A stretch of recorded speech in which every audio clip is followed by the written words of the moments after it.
What's going on, everybody? Red Velvet's back in the studio, and today I have a very special guest, Coach Patrick Rady. How are we doing today? We're doing great, Red Velvet, and big fan of the Diner podcast, big fan of how you support athletics here, especially high school and youth athletics.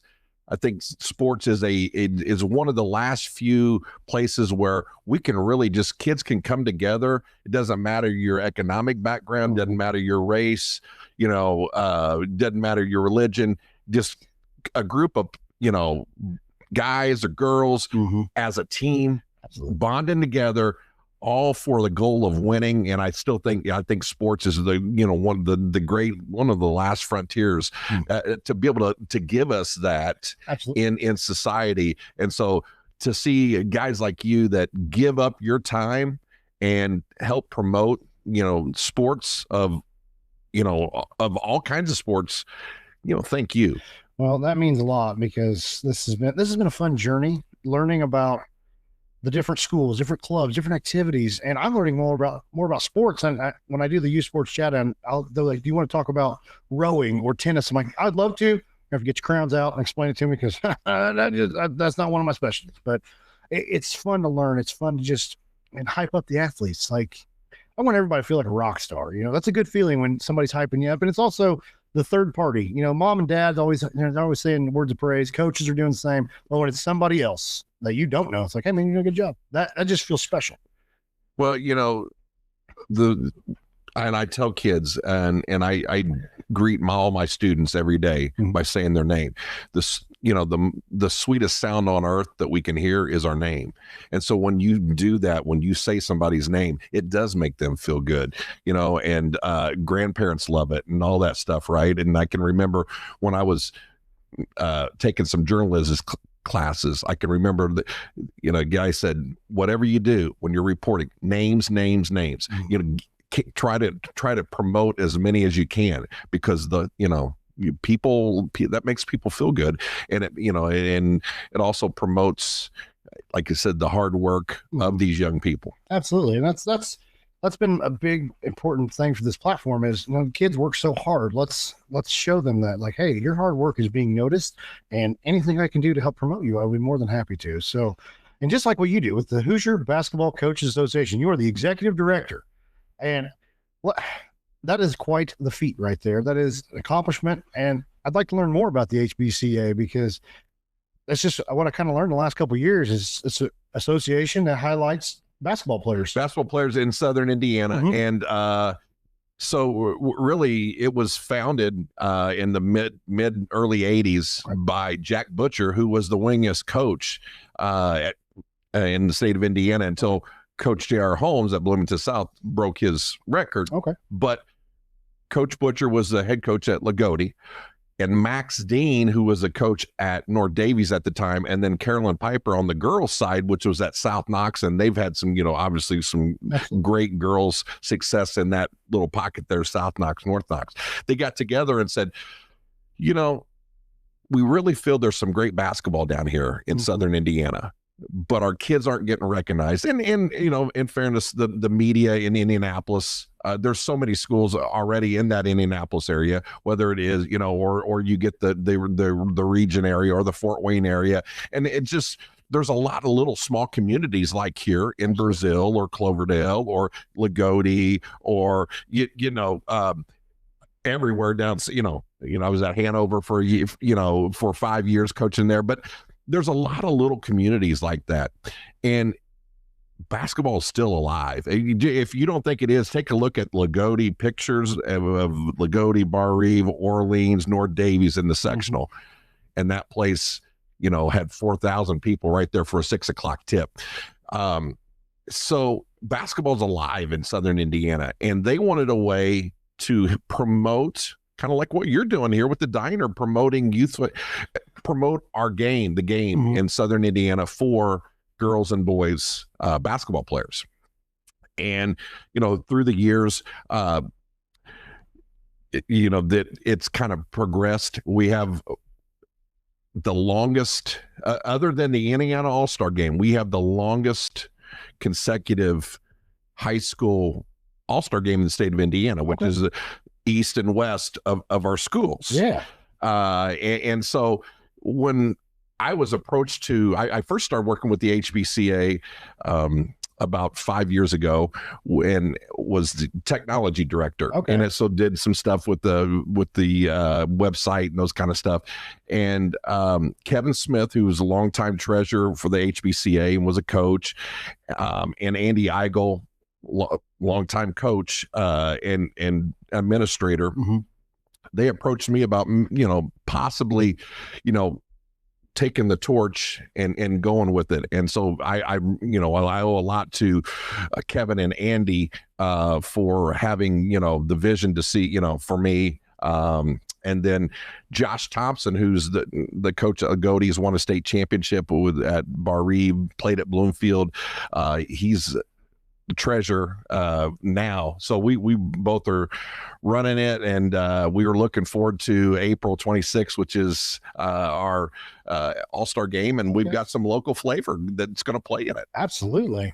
And you want to go through that right now, the all-star game? Yeah, let's do it. I got the list pulled up. We're going to start with the girls East All-Stars, and that, you want to go into detail? Yeah, I mean, you're going to see obviously some really, really good players playing for the East All-Stars there.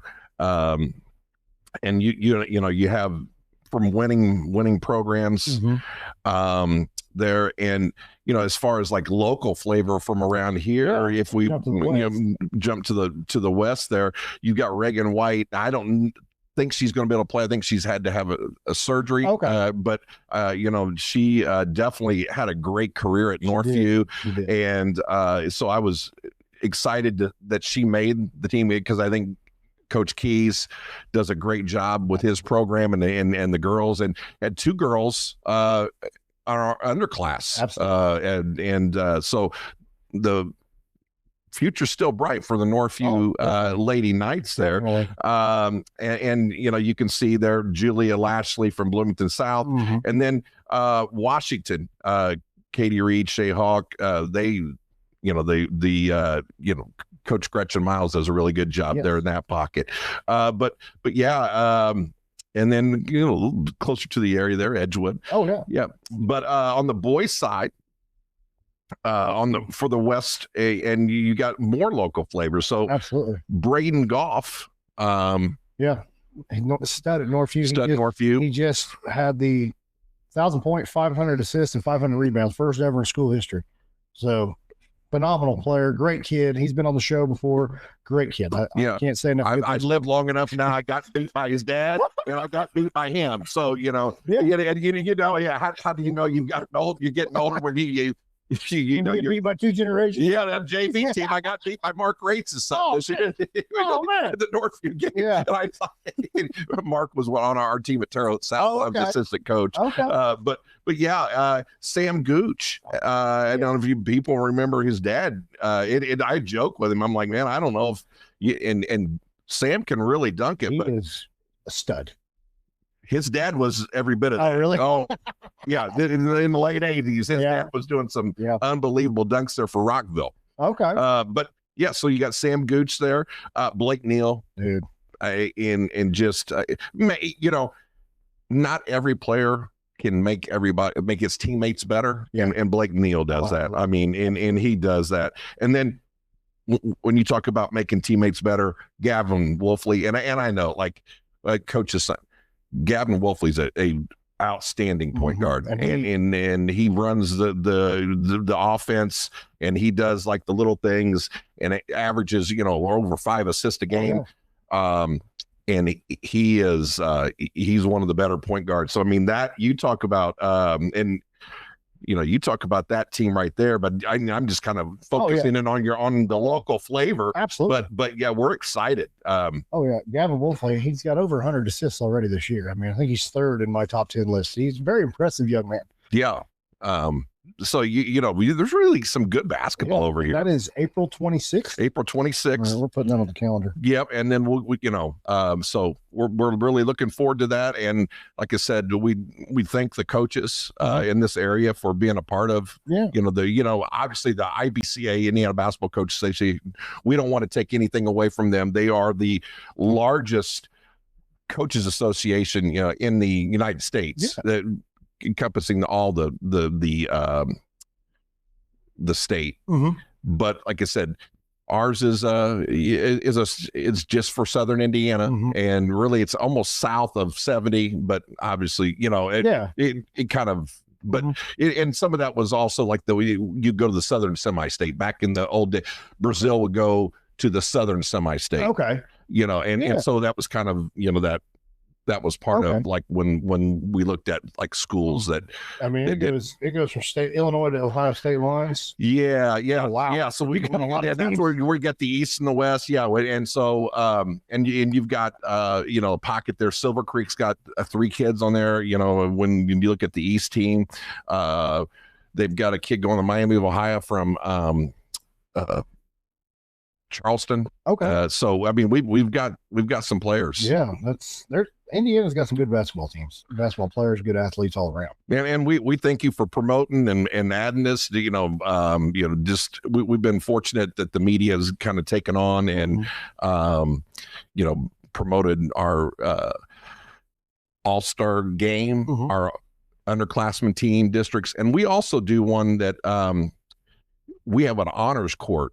And so any player that dresses varsity for the sectional, so if you're on that sectional roster and you get a certain grade point average, so some teams have 10, 12 players, and they're all represented, and that can be any school. Okay. So we believe in also promoting its education-based athletics. Absolutely. So the HBCA is very, wants to promote the education part of that as well. Well, so it's a student athlete. It's student and athlete combined, and that's awesome that the HBCA helps promote that as well, because some people get lost in athletics. It's there's academics too. We got to remind ourselves we got to be good students, because basketball in one day. We got to be good citizens, good parents, good fathers, mothers, husband, wives. We got to be good, all that. 100%. And then the last thing we do that's really cool is the two of our that were instrumental in our founding, which was Jack Butcher at Lagodi and Carolyn Piper. Those are coaches.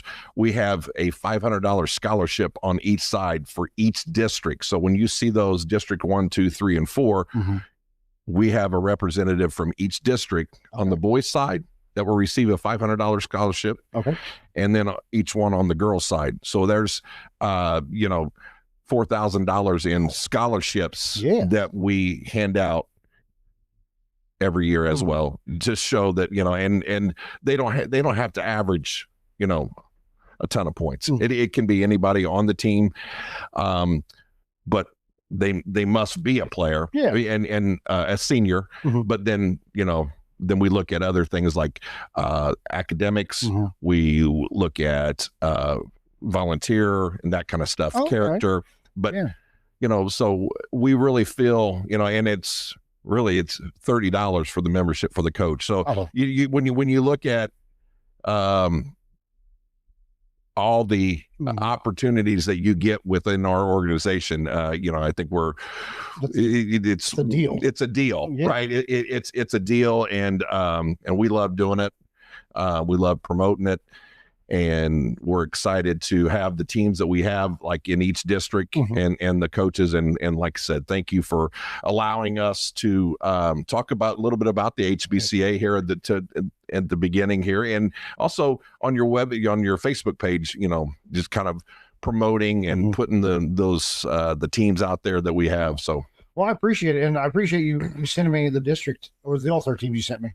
That was, I was sending you all of them, didn't I? You sent all of them, and I appreciate that, because that made me, like, I got excited, because I always feel like I might be stepping on people's toes when I'm like, no, I just want to help promote. Like, that is the whole goal, is these kids work hard, and anything I can do to help, I want to. So I appreciate you sending me those. Yeah, and that's what we want. We everything is what we want to promote for Southern Indiana basketball. And just like Clay City, Coach Ames was one of our coaches of the year before that. Yeah. So, I mean, it like I said, it gives coaches in this area in Southern Indiana an opportunity to be recognized and their teams not have to fight against the Indianapolis area, because in the IBCA and we're in District 3, we're in with Pike, we're in with Ben Davis, we're in with it's tough. Right. And they've got great players. I am not by any means knocking anything like that, but I'm just so that's the purpose we serve. Absolutely. Well, I've been seeing like the Wabash Valley Football Coaches Association. It's another opportunity for local athletes to get recognized. That's what I love about the IBCA, the IFCA. Those are all important, but it's also nice having a little section carved out, because sometimes the small schools do get passed up, and that's what I love about this whole thing. So the first year of the HBCA, did you already have an all-star game, or did that come a little later? That came a little later, but I know they had it in 88, 89. Okay. So we're shortly thereafter. Yeah. And so there's been some really good players that have played in that all-star game as well. When you look at, Now, how long have you been involved with the HBCA? I mean, even before your role now, how long we as a coach, joined membership and everything, and was fortunate I had some players that made the all-star team, or were recognized, and so I was assistant coach with my father. My father was a part of the HBCA when he coached, so it was one of those, I guess, where you kind of follow in that I think that's one of the great things about coming up and being an assistant coach. You learn some of those things, and I was always inquisitive. What's this organization? What's that one? And then, we used to have a clinic, and some coaches, we've tossed around possibly bringing the clinic back, but tell you what, people can get so many things virtually now, with drills and stuff like that. And, so we've just really, we've kind of put that back. COVID changed a lot of things, and it also made you step back and okay, what is this, something that we should continue doing, or, where's this? And, so we've still talked it, and it was a good coaches clinic, but I think sometimes people have so many things, and that is, like we are spread out. So where do you have it? Where do you, Oh yeah. I guess where would be the central? Where would be the central? Bloomington's about, mid, and then but from the east side, 46 is through Brown County is. That's a rough one right there. That is wild. So you have the scholarships. Are there any more awards? You got the all-district teams, the all-star teams. We do a coach of the year for each district. Coach Wolfley at Terre Haute North is District 1 boys coach of the year. So they've had a heck of a season. We've had a heck of a season. They're still going, right? Yeah, they're still going.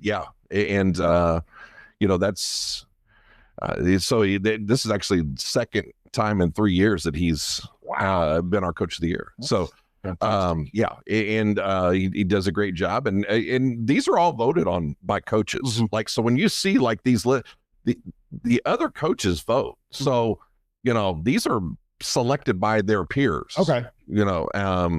And when you might see, and people will say, well, how can so and so not make the team? Well, your coach didn't join the HBCA, and so or they don't get it in, and that's the hardest thing, So we've actively tried to do more, trying to really like knock on doors, so to speak, like just call coaches like, hey, I know you got a good season, you got a good team, hey, don't miss out on this, and we. So this year we feel we've got a really good, just a great list of players on the underclassmen team and players on, the upperclassmen for the All-Star. Well, and that's the thing is, I don't see why more coaches don't jump onto that. It's just another opportunity for your kids to be highlighted and just get another accomplishment and to show off like, hey, we are good. Our team is good. These athletes are good. So I don't see it's $30. Come on, $30. There you go, right? And our athletic director JJ Wade at Cloverdale, he loves it. Like about all his girls, a lot of them made the honors court. Okay. And so that's something you can give out at your awards banquets. Absolutely. We send them certificates, and it is makes a nice little additional award there that you're rewarding them for academics as well. Absolutely. Like I love that. I do love that. Now, as the executive director, what are some of your duties? So I'm kind of still wearing two hats, still doing the whole putting the votes out and putting the polls out and trying to get just the recruitment part of that. Josh Thompson does the treasuring side, and so he's sent out, he does a great job of communicating with, and he knows a lot of the coaches through the youth and being an athletic director down there. So he knows a lot of the coaches of the boys and girls side. So we've really worked well together. But putting on this all-star game, so being there for that, and then we've got a Hall of Excellence as well. Okay, and so we kind of help put that together. And what is the Hall of Excellence? Hall of Excellence is past HBCA members or people that have contributed to Southern Indiana basketball. Okay. And so we've got we haven't announced our lists yet for this year, but then we'll honor them. The Indiana Sports ISC Sports Network. Yeah. Greg Rakestraw, those guys, they carry our game. Okay.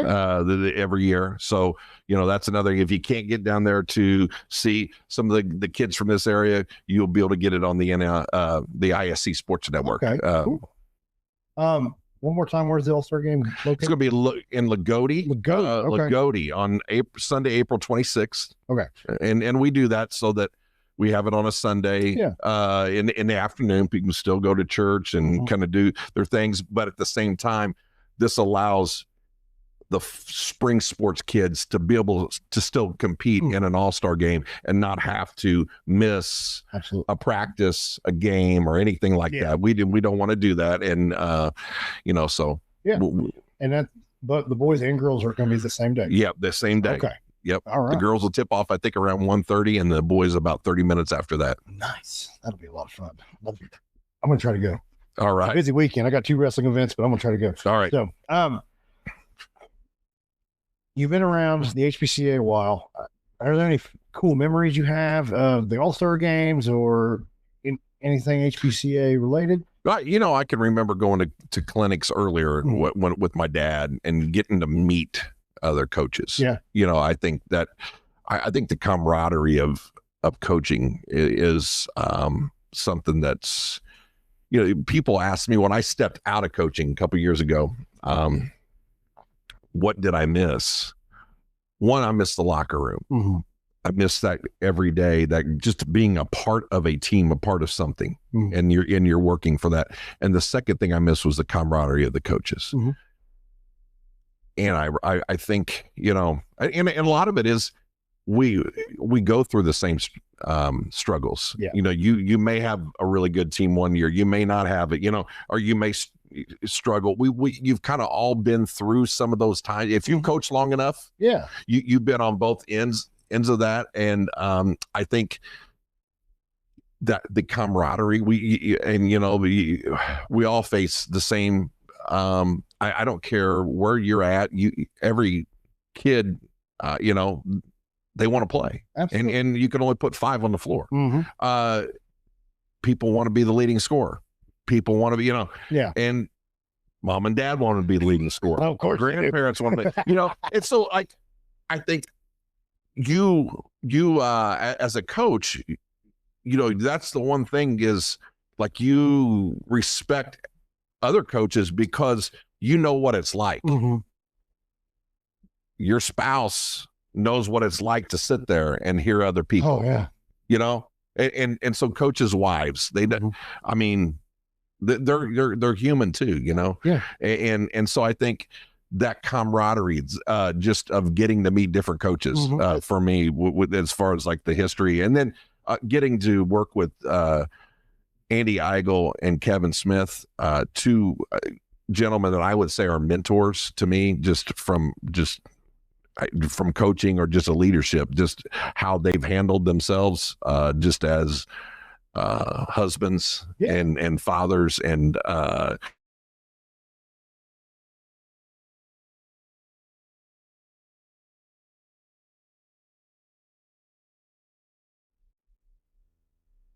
you said, networking with coaches, learning from coaches. I mean, you all have the same job of coaching, but you look at it from different viewpoints, and you can bounce ideas off each other and learn. As I know you're competitors, sometimes but you can still learn from each other, and that's what I like about these associations.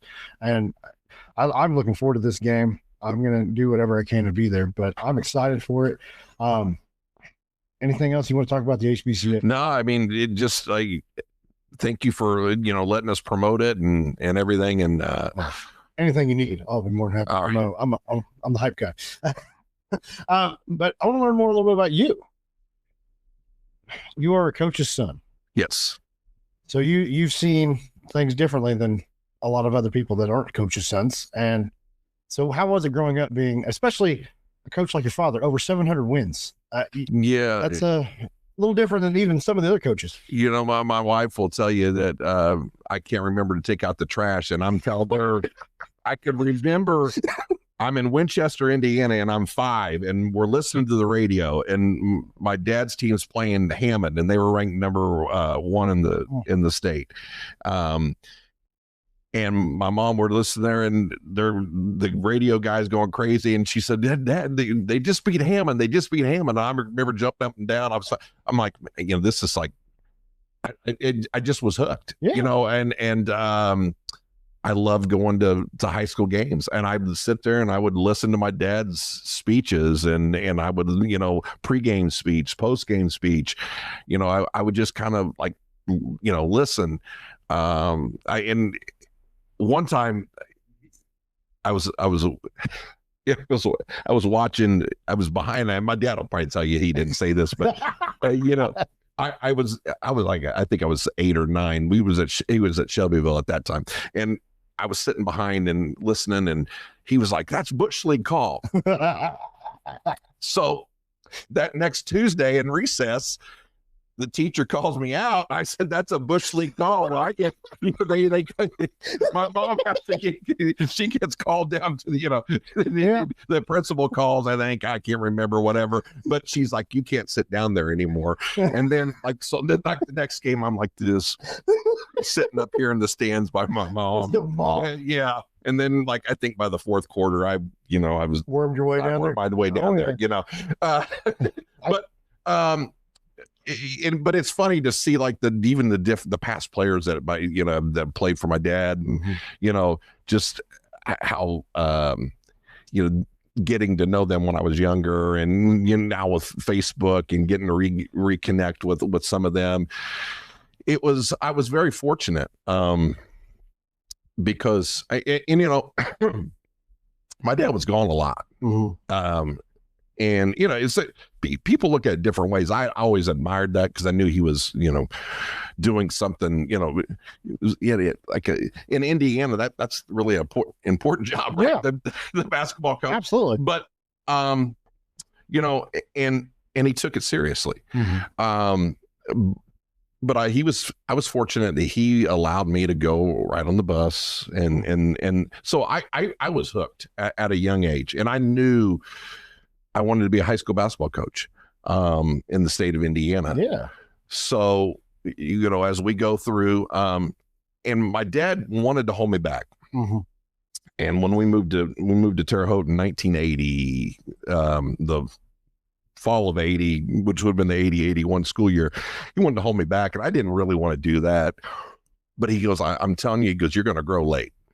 Yeah. Well, I grew 4 inches after high school. Yeah. Yeah. And it was almost really that next year. Yeah. So, and he was right, and probably should have listened to him.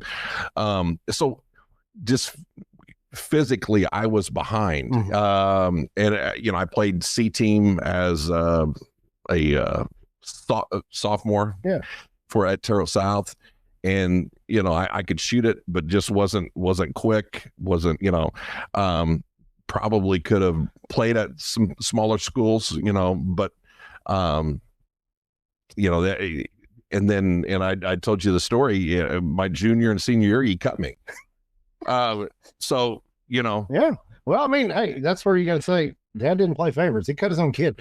Yeah, he cut my brother as well. So now my brother ended up being a Division I tennis player. Okay. So he kind of focused on that. But it was funny. I remember like being in the other room, and I don't know if it was me or my brother, and my dad will tell you, he gets a call from some, hey, I didn't understand, Yeah. You cut my son, and really, he said, he's really having a hard time. He said, well, he goes, I know how you feel, because he said, I've got one here that got cut. Mm-hmm. He goes, the parent said to my dad, wait a minute now, you cut your son?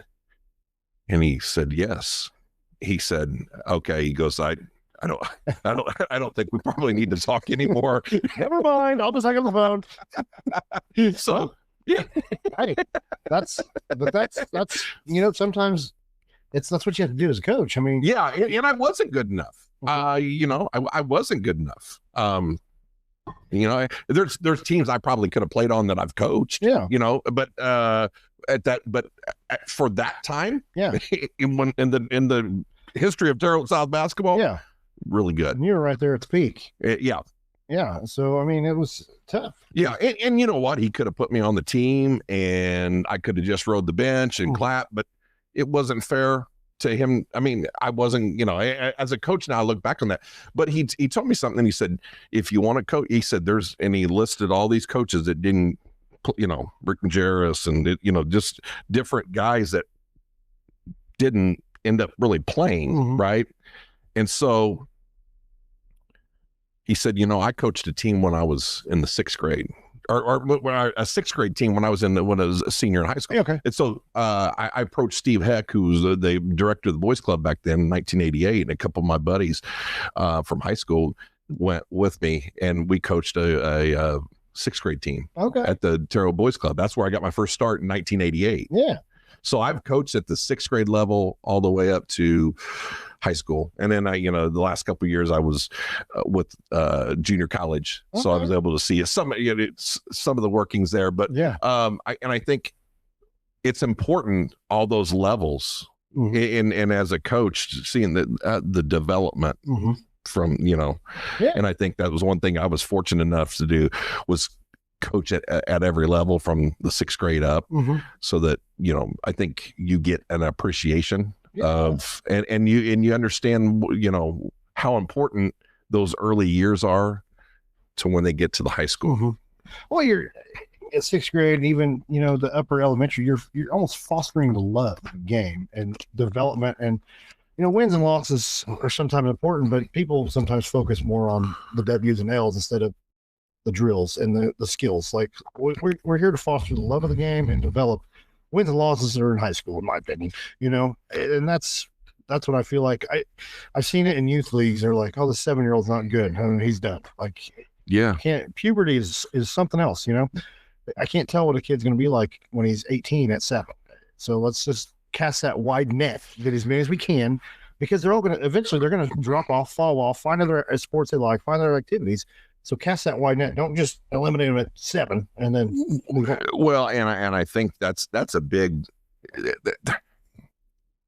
I'm glad you said that, because when I was a manager, at Indiana State, for Coach Locke, when he was there at Indiana State in the early 90s, and I told him I had an opportunity to coach. I was going to get my first coaching job. And so I also had his basketball class. And I asked him, I said, well, anything you suggest? He said, at that age, he goes, make sure they leave enjoying the game. Mm-hmm. And that was one of the things I always tried to do. We tried to compete and tried to get better, but I wanted them to enjoy the game of basketball mm-hmm. when they left, because how many times do we see it? Kids quit playing. A lot. We see. And I see that, and I think some of it is, I like the youth, mm-hmm. As far as like what I see, like all the opportunities these kids get, mm-hmm. but I think they miss some of it from the age, like when we grew up playing, just pick up or playing outside. Mhm. And you know what? You played every sport outside. Yeah, that's right. And you might have 5 people, but somebody be a quarterback and you'd have 2 receivers, and you'd play football, or you'd play wiffle ball, pitcher's hand, or you'd play basketball 2-on-2. Yeah, you know, you made up those scenarios. Like, and even if you're playing by yourself, you had those. Oh, I'm Michael Jordan. I got the corner, and I got it. Yeah. I know I felt like that was so important to develop. Because I mean, the training, the drills, the weights, and all that's important. But I feel like going out and just shooting the rock and trying to. Well, Rebel, here's what we're doing, and I hope I live long enough to see it, the pendulum swing back. Mm-hmm. But we're organizing the games for them, and the kids aren't going out on their own wanting to go play. Yeah. And I get it. Society's crazy. But if you've not heard your mom tell you hey, dinner's ready, get here in 5 minutes or whatever, that sound like this generation, I hate that for these kids, that they don't, the neighborhood kids are out playing and your mom's yelling for you to get, home. You got 5 minutes. Are you all right? Well, hurry up. We got to go. Hurry up. Yeah. But, and I hate that, because I think that's the only time sometimes kids play now. And okay, so, and I think that's a sad thing, because I think you learn to be competitive, and you learn to have to do things like on your, because, I don't know. I just, that's where I'm at with it. Well, I just remember growing up, and I was awful at basketball, but I would go out. I mean, it'd be about 8:00 at night. I bring the big boom box out there, plugging in. We got tunes going, and I'm just shooting for hours, and I'm playing by myself. But I'm like, oh, I got somebody to guard me, and then what am I going to do? I did that 5 days a week for 2 hours, and that's probably why I was so thin. But that was so much fun, and I look back and I smile, and even like going to my friend's house playing pickup. Just learning and having fun. We were just having fun. We weren't learning anything. I mean, we weren't, but we not going in, oh, we're going to do this, but we were just having fun. And that's, I feel like that's really important at the youth level, to have that fun and do that good stuff. Well, how many times can you dribble around a cone in a game? 0. Oh yeah. I mean, yeah. I just, and I don't know. I mean, I even wonder in football. I mean, your football, to me, even the tackling has gotten watered down. Like, I get it. Like, they're worried about CTE and all this other, but do they do the Oklahoma drill anymore? I'm not sure. Is that like outlawed too? It might be. I'm not. I mean, why? And I know, like, somebody, like, we used to do charges. We'd throw the ball out and you'd dive on the floor, and and I get it. Like, you don't want players to get hurt, but I think we've gotten to the point where it's like we get so worried about the guy's getting hurt or whatever, but what it does is the fundamentals get lost. Those little key fundamentals. And I think, like, people go, like, kids just don't in basketball, they don't read the game. They don't play. If they do play, you're running this set play or whatever. Yeah. But do they go out and just play pickup? And okay, your man slides over to help. Oh, I see the back. I'm going to cut back door. Yeah. Like, you learn, like, when you play like that, and you play for an hour, 2 hours, you get all these little different scenarios, and then that's how you get your IQ. Because that could happen in a game, like the offense, and you're like, oh, right. But if you're just organizing games and maybe you don't play as much, or you just go, when do you get that? Hardly ever. And that's, now you got me thinking about football. We need to bring Oklahoma back. Bring it back. But no, I love that. Like, you make me want to go out and play pickup right now. You want to go hoop it up? Let's go. Let's go. I mean, it's March Madness, right? That's true. Who do you have? Who'd you pick to win?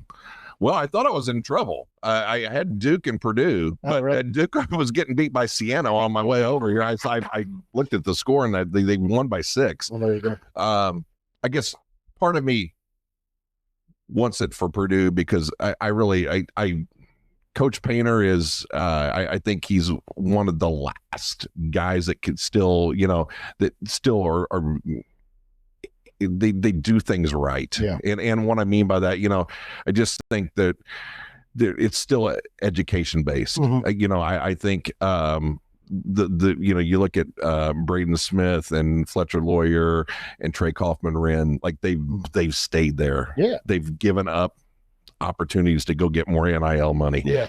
And so I'm not a Purdue alum. I'm not necessarily a Purdue fan. But you're an Indiana kid, you're an Indiana kid, and those are the kids that Coach Knight used to get. Yeah. Yeah. You're exactly and you see that. Yeah. And then, now Indiana's not even making the tournament, are they? No. As a Notre Dame fan, I just want to say though, because I like all these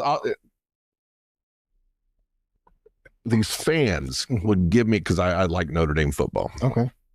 Big Notre Dame fan. And you talk about Lou Holtz was one of the people as a coach that I looked up to. His rules: do what's right, do the best you can, treat others you want to be. That's my classroom rules for 32 years. Okay. Lou Holtz is, and all I heard was all these little memes about, oh, we're going to take our ball and go home. We're not going to go play. We're not going to. Oh, so IU gets the opportunity to play in the NIT, and they go home, and they don't play. And why are we not seeing these memes about? No kidding. The NIT still, it was the original tournament. Yes, but they had an opportunity to play. Then why are they not going to play? But Notre Dame caught living grief for that. Because IU gets a pass somehow. I guess maybe I don't know. Anyway, well, so that's my soapbox. Right, that's fine. I love it. But back to you. Okay, second generation coach. Did you feel any pressure? You had big shoes to fill. You know how sometimes like Michael Jordan's kids the pressure was on them. You're kind of having that as a coach. Did you feel that pressure? Some, yeah. I'm not gonna lie. Yeah, some. I think what helped me was, my dad.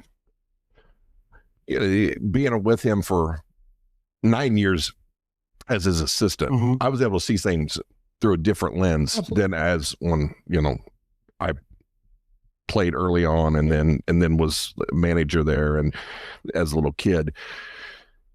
But he often said, he changed his philosophies as far as what I shouldn't say but he changed like offense, defense type stuff to what fit around his personnel. And I think that was something that he never stopped learning.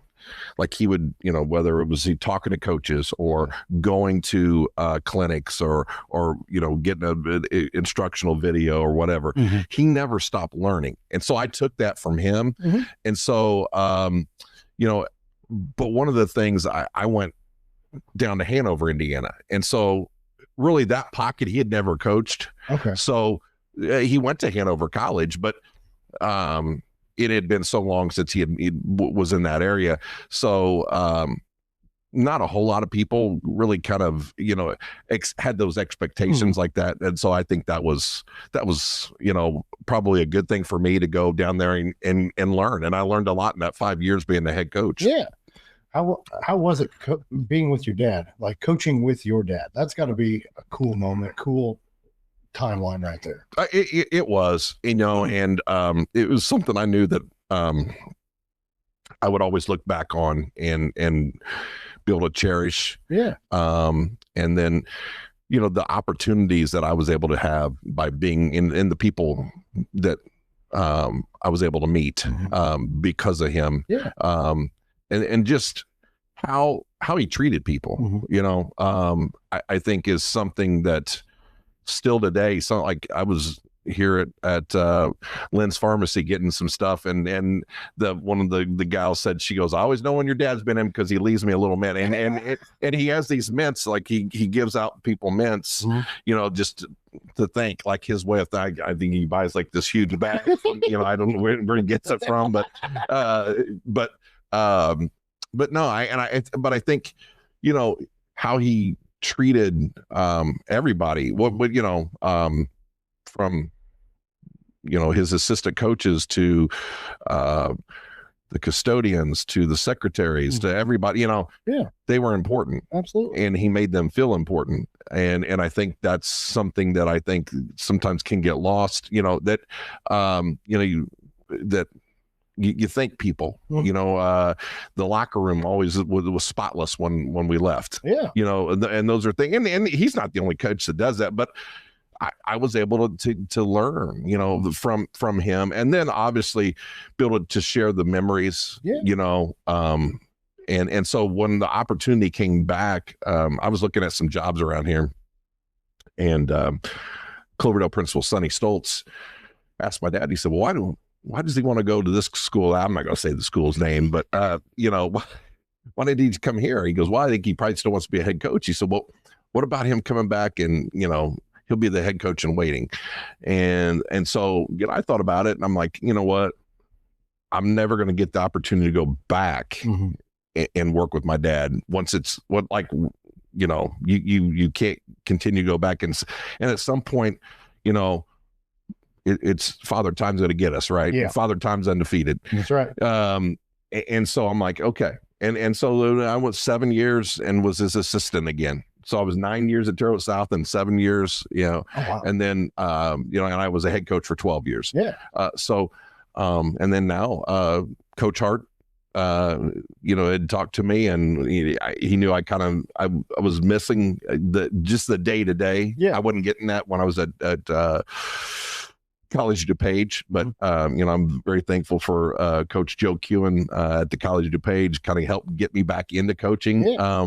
And then Coach Hart, extended that olive branch, and I enjoyed this past year getting back into day-to-day coaching. Yeah, Cloverdale, they had a great year, and it's cool that because you and Coach Hart were like friendly rivals, right? Yeah, coach against each other. He was definitely friendly because I don't think we ever beat him, but there was a mutual respect between him and I, and so I think we would always kind of share ideas. We would share ideas on maybe opponents, like, hey, what do you think? This, that, he knew our players' strengths. I knew his players' strengths, and so like we could kind of help, each other out there. So he was what I would call a very good coaching friend. Okay. And then when the opportunity came, for him to get the Cloverdale job, I was ecstatic, for him, because, I knew that, that he would do a great job. Absolutely.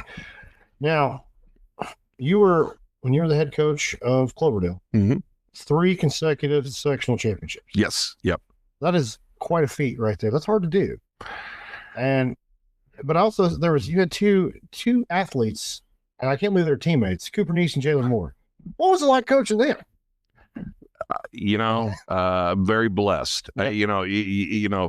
I can always remember my dad saying, "It's not about the X's and the O's, it's about the Jimmies and the Joes." And, I'm like, what are you? I mean, I got this great play right here, and and I can remember when I first wanted to go and be a coach, and at Southwestern, we were fortunate. We played in 2 sectional championship games when I was there in the 5 years.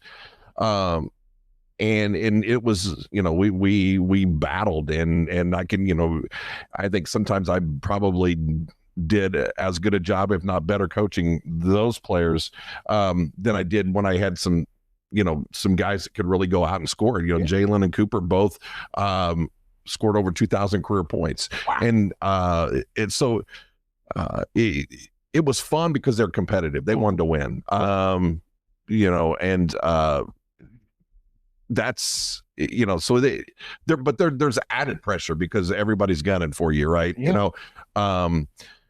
But I can also remember Coach, saying, "Hey, I'd rather be throwing rocks from the top of the mountain than throwing them." And I'm like, so that's true. I believe that was my dad that said that too. I mean, I've been around him for close to 50 years, I guess. And there's a lot of truth to that, right? And so it was a great time. It was a great time. And I still talk to both Cooper and Jalen often. and they were a big part of my coaching. And I learned a lot, and just how to sometimes you've got to let your stars be stars. And I read that from, I'm a big Reds fan, and I know, like, So I'm a White Sox fan. You're a White Sox. Okay. So, I was telling somebody today, I said, spring or opening days in less than a week. And I said, as a Cincinnati Reds fan, you're waiting for Lucy to pull that football up, and then Charlie Brown to lay back. I mean, that's the life of a Reds fan. We were excited this year. Yeah. I'm really excited. But I remember reading Sparky Anderson said, sometimes you got to let your stars be stars. Yeah. And I think sometimes when you've got really good players, you've got to let them make some decisions. Like, you can't be so stringent, like, you got to run this or and sometimes it's about, like, maybe asking them, like, what do you feel out there? Okay. And there's there's sometimes you've got to say, okay, this is what it's going to be. But I think you have to put them in situations where they can use their creativity, they can use and I was fortunate to be able to do that. Yes. Well, I've been doing on the segment on my youth sports chat on Monday nights, the next level athletes, where I talk about, we got the high school I talk about, well, their athletes play at the next level. And somebody said, yeah, there's a kid from Cloverdale playing in Hungary. And I was like, what? And I've been following his career in the last month or so, and it's been phenomenal. That kid is awesome. I think he's been the leading scorer the last 2 games. I can't believe it. That's awesome. He loves the game. Yeah. I mean, I don't know how many people were lined up to go from, live in the United States and go live in Hungary for, 7 or 8 months. Mm-hmm. That's how much he loves the game. Yeah. He's been in Iceland there, and I believe he was in Turkey. Mm-hmm. And so Jalen loves the game of basketball, and he loves getting better. He embraces the grind. A lot of people, you have all these, buzzwords and everything, and that's great. Mm-hmm. But you better live by it. Yeah. Right. He lived by it. Mm-hmm. So he embraced getting better, and he continues to want to get better. Yeah. So yeah. And just exciting to see, where basketball's taking him. Mm-hmm. It's been impressive to see. And that's why, because people ask me, so you ever talk about college? I go, well, everybody talks about Alabama and football. I said, I want to talk about these local athletes that are doing big things. And I said, it's been cool to see. I mean, there's probably 50, 60 athletes in the next level division. There's probably more than I even know about. But when somebody told me that, I was like, this is so cool to see. There's a kid from Cloverdale playing professionally. I said, and that's what the whole next level athlete segment was, to show kids that you can be from Brazil, Indiana, Cloverdale, Indiana, and you can play in college and play in the pros. It is possible. So it's been cool to see. Yeah. And you just never know, right? I mean, and a lot of it is that I think it's important that if you have those dreams. Yeah. And I can remember a coach saying it's okay to have your head in the clouds as long as your feet's on the ground, right? So as long as you're realistic about the level, mm-hmm. and continuing, and then use it. And I like to tell young people all the time, at some point your playing career is going to end. Mm-hmm. But if you really love something, even like if you love music, there are careers that deal with, and my daughter is a great example of that. And she was a volleyball player and played like 9 years, played club, played for Cloverdale, mm-hmm. Played at Anderson University. But at some point, it was over. Mm-hmm. But she wanted to stay around in the sports field. And so she is a sports information director, and she goes and got a sports administration college or a graduate degree from Belmont. Well, she's working for the University of North Carolina now. Oh, cool. For the soccer program. Okay. And so the women's soccer, the women's gymnastics, and women's tennis. Wow. At North Carolina. So she does their sports information. She sets up all the interviews mm-hmm. and that kind of stuff. But she took her love for sports and it ended but everybody thinks you got to be like, if you're not successful, if you don't go play professionally, or, you can have a lot of fun within the sports. So she's experienced a lot of things. When she was at Belmont, the softball team won the Missouri Valley. So she got, a ring for that. And so like she's able to be a part of the sports still. But she used her academic side of that, took all that seriously. And that's what I tell people, like, still have your passions, and when one door ends, or when, one chapter closes, you can still, like, you can still do it. You can still do it. Yes. And it reminded me, like, Bill Bradley, who was a senator, United States Senator, played for the Knicks in the early 70s. And I can remember I'm reading a book about passion and about what, and this is why it's always been important to me, like, to have passion in what you do. Yeah. And he's on a plane and he's talking to this guy, and the guy, talking, and he said, "Oh, you play on a team?" He said, "Yeah." He said, "I play basketball, for the Knicks." And he goes, I was in a band once. The gentleman tells him, "I was in a band once." He said, "Oh yeah." He said, "Well, what do you do now?" He goes, I'm a lawyer, And he says, why did you, why'd you give up the music? He said, "Well, it was hard, going gig to gig, night to night." And then, he said parents weren't really excited about that. So he said, I went into law. He said, "Do you love do you like the law?" Bill Bradley asked him, do you like the law? He goes, "Yeah, I do." He said, "But nothing's like playing the trumpet." Yeah. And but that's, and that's where these young kids, and that's where we still want to make sure, enjoy it now. Yes. Enjoy it now. Have play something you like, yes. And I think the worst thing that we can do as coaches is like knock another sport, like, as far as like make fun of somebody for play, and I tell you what, when I first started coaching, I'm like, why would anybody play soccer? I tell you what, I've watched some soccer. I'm like, holy cow, this has a lot to do with basketball angles and, like, keeping, using your feet, staying in front. Like, yeah. I think truly, just kids getting out there and competing, and learning to compete, and I think sometimes learning to lose gracefully, which is tough. That's tough to do. But here's the thing. I think we have to accept, why did we lose? Okay, well then that other team's showing you, we weren't better than them that night. Right. What can we do to get better? You learn more from your mistakes than your right. wins, and that's but what happens now, you see, point the fingers. Yeah. It's your fault. It's the referee's fault. It's the coach's fault. It's everybody else's fault but the person in the mirror, right? And then, instead of saying, okay, why did we give you? Okay, well, maybe we got to do, we got to work a little harder in practice. Maybe we got to take the little things more seriously, or maybe, yeah. Got to work on the details. Got to work on the details. That's a very important piece. Now, 2020 was at the end of 2022 season. You stepped away from head coaching. Yeah. Yep. And did you just feel like you kind of reached your peak? Need to take a break? It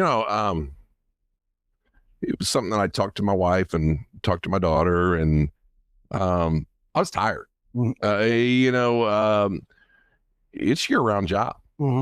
If you do it right. If you do coaching right, it's a year-round job.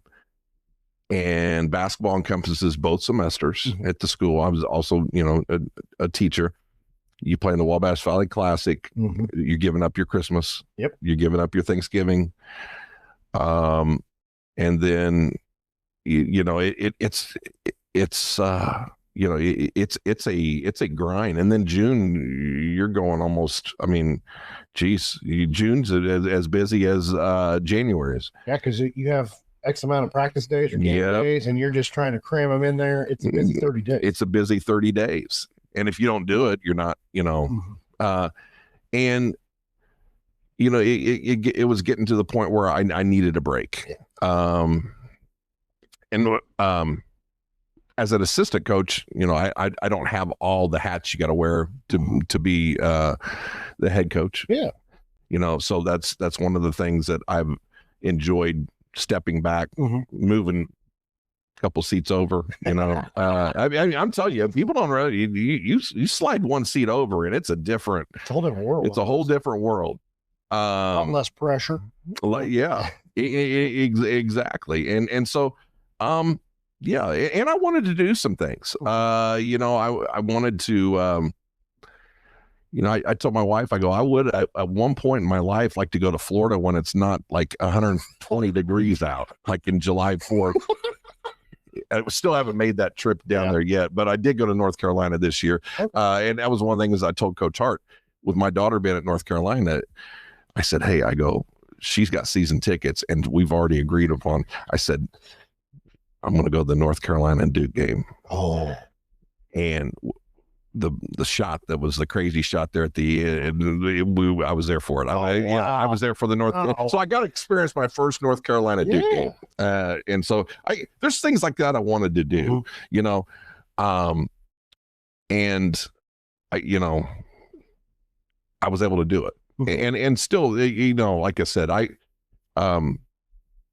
when you're not the head coach, you don't have to, you don't have a lot of the other worries, right? That you have with that. So I was able to do some things that I hadn't done really since I started coaching, back in the early 90s. Oh yeah. Well, it just takes a little pressure off. And that was the thing. You got an angry parent. I'm just assistant. That's why. Well, and that's and I think, one of the things as an assistant coach, I think having been a head coach, you kind of know, you're slow to speak. You just kind of watch and you kind of, and when, coach asks you something, then and being loyal and supporting. And, I think those are things that, after being a head coach, sometimes, and not, it doesn't work for everybody, but for me, I think it probably makes me a better assistant coach. Absolutely. Because you see the game differently than you've been the head honcho, you've been at the head of the table, you've seen all that. So it gives another perspective, and it's probably a secret weapon. Well, and I think I was blessed. Coach Carl Turk and Daniel Varnes and Brian Gerard and Greg Thomas, those guys, Jason Wilson, they were on my staff, and Chad Chrisman. I had a good staff, and I had going back to other, even when I was at Southwestern, so. And my dad will tell you, you want to surround yourself with really good people that are, have knowledge for the game, but also are in it, because they care about kids. Absolutely. Yeah. Absolutely.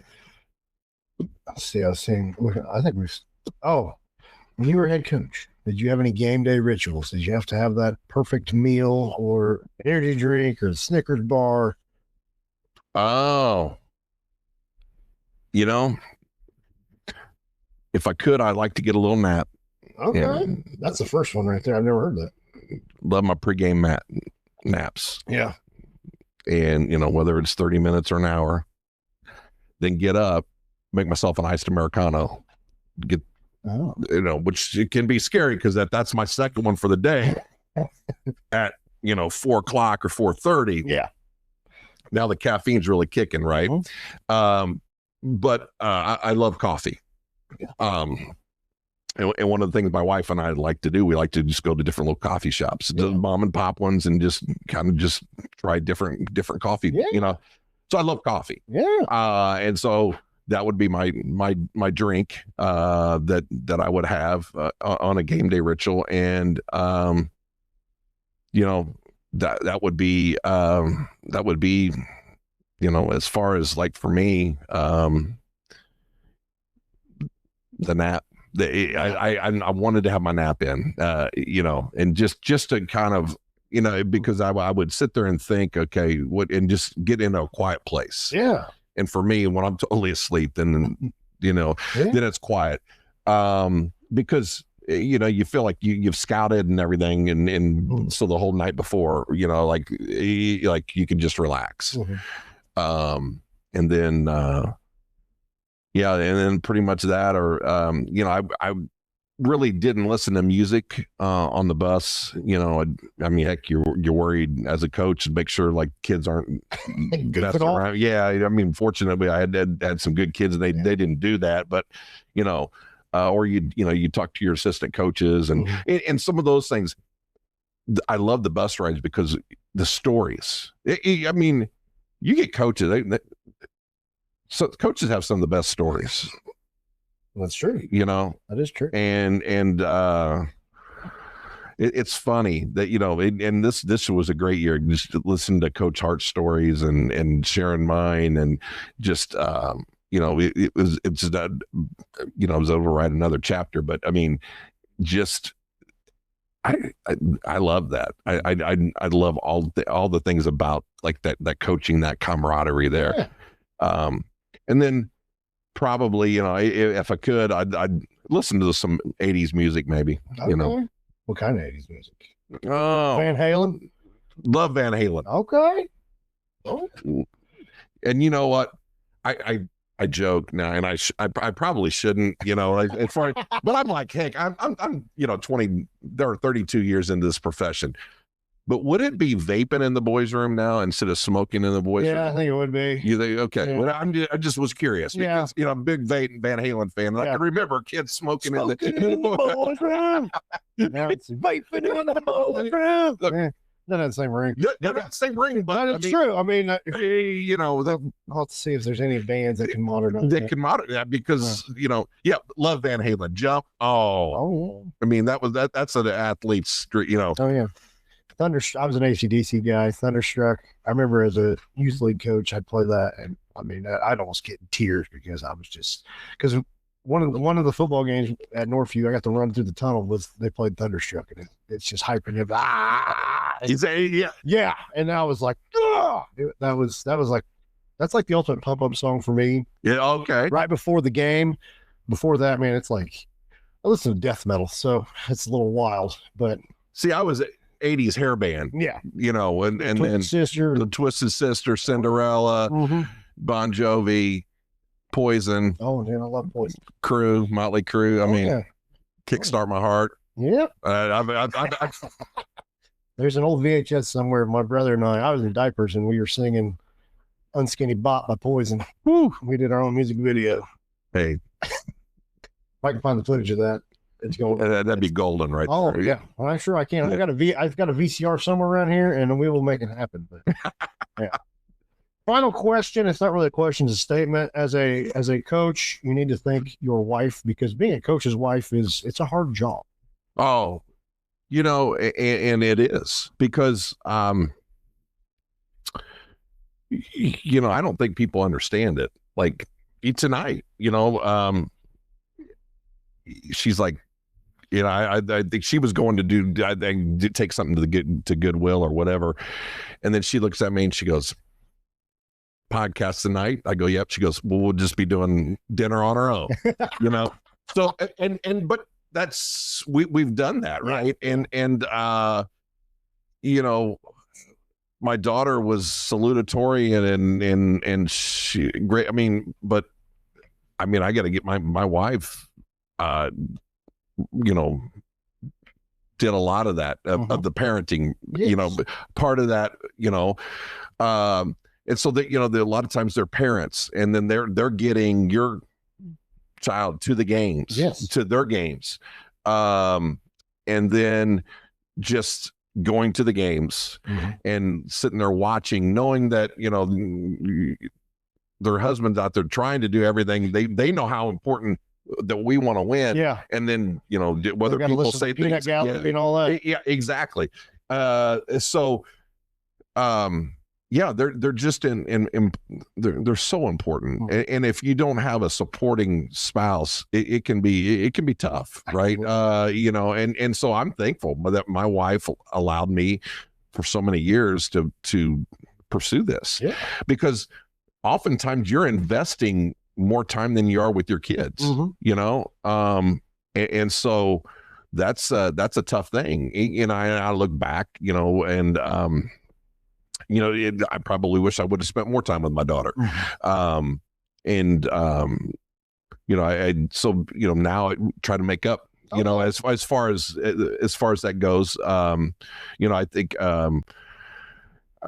I think that's just tough, but and one of the things I will say that, from my daughter's standpoint, I can remember we were playing the regional, and she said, she was playing club, and she said, well, you guys playing the regional Saturday, but we got a tournament. What do you think I should do? I go, well, you make that decision. I'm not going to tell you. I said, but I'll support you either way. Like, She said, well, you would be disappointed if your boys didn't go to a game and play. Mm-hmm. And so, I'm like, well, I must have had some kind of influence, because she went to the volleyball game. Yeah. She didn't want to let her teammates down. Absolutely. And that was something that made me feel good that she got that. Mm-hmm. the team, how important the team is. Absolutely. And I, a family, and I go, hey, I know that you want us to win, and, mm-hmm. and everything, but that I admired that. Absolutely.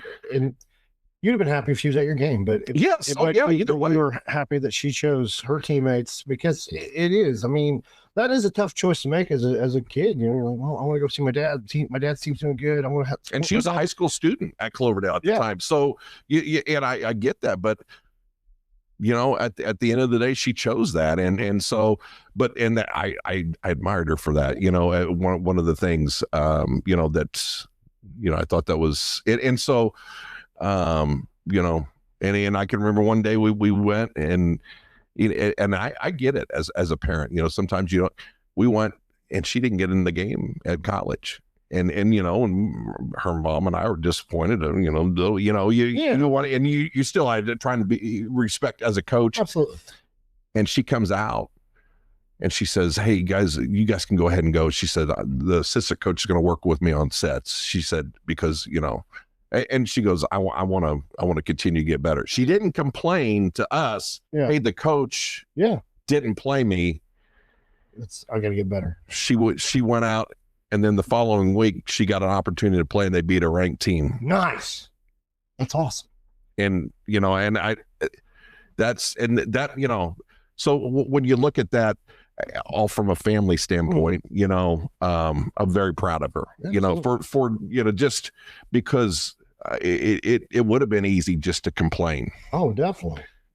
And so I think those are, and I think that's why she's been able to have some success where she's at. And, so as far as, that goes, the coach's spouse, the coach's kids, they have to sacrifice a lot. Absolutely. And it is, and, you take that same with the referees, like they may have a spouse there, like, and I think it's, I started officiating volleyball, like when she played a little bit, and I really understood, like, I got to be very careful how I'm talking to the referees, because, I made a bad call here, and I didn't do it intentionally. So, sometimes they're human. So a lot of things, I think sometimes if things are like, if you could put perspective on things, then I think more people, I think we probably need to do that more often. Like, it's, so that's just kind of my, time as in the sports world of coaching, and I love it. I love just being around sports. Oh yeah, I love sports, and that's what I love, talking sports and covering sports, and just this is awesome. This has been a great podcast. I thank you so much for coming on and talking with me. I'm so excited. Well, and I thank you for still what you do. Like, I've seen that from afar on Facebook, and then, like I said, when you put that on there for us, I reached out and said, thank you. And, and so I'm glad we were able to work a podcast out here. Yeah. But I'm just, for you to do what you do, because here's the thing, the most precious thing you can give to somebody is your time, right? and you're giving time to these kids because you're sacrificing an evening here. Mm-hmm. You and I are both talking like sports and everything, Yeah. NCAA tournaments going on, right? Or you could be doing something else or whatever, and you're sacrificing your time. Mm-hmm. And I think that's just for the young people out there, and I see it like just different people on Facebook, just like whether it's wrestling or soccer or football or reposting things you've put on there, and it's great. And like you said, because the newspaper, you don't get the newspaper anymore, really, right? Maybe, and so everything's kind of through social media now, and so for you to be able to kind of get that and be able to promote, just it's great, and so thank you, and keep doing what you're doing, and you're going to come back in 20 years and some guy's going to be a coach. I remember you posting that, and you know what, it's going to make you feel good. It does. And that's what I want to tell everybody watching at home. Every comment, like, share, repost, what have you, that means the world to me. That means so much, because it's important. Even the negative comments, I like the negative comments directed at me, not directed at it. But I've had to fight that a few times. But it's just, that's what it means the most to me, is I want the athletes to be recognized, and that goes for. I even talked about band for a while. I don't care if it's a club youth oriented activity. I want to highlight it where I can, and it's been fun. And that's this journey. I'm in year 3, and I don't know what year 10 is going to look like. It's probably going to be the rate it's going. It's going to be huge, but I'm just here for the ride, and whatever happens, and I love it. Hey, enjoy the ride, right? That's right. It's the journey, man. It's the journey. That's right. Real quick, I got to thank the people that make this possible for me. Our sponsors, Wabash Valley Plumbing, RJ's Formal Wear, and Everhote Co. Also, I want to thank the subscribers on Facebook for 99 cents per month. You can subscribe to the Diner Podcast, early access to podcasts, and some other cool things in the subscriber hub. I always got to do the salesman pitch. I don't like doing it, but I got to do it. So we're out of here. Thank you again, Coach. It's been a pleasure. All right. Definitely mine. That's right. Keep pushing it.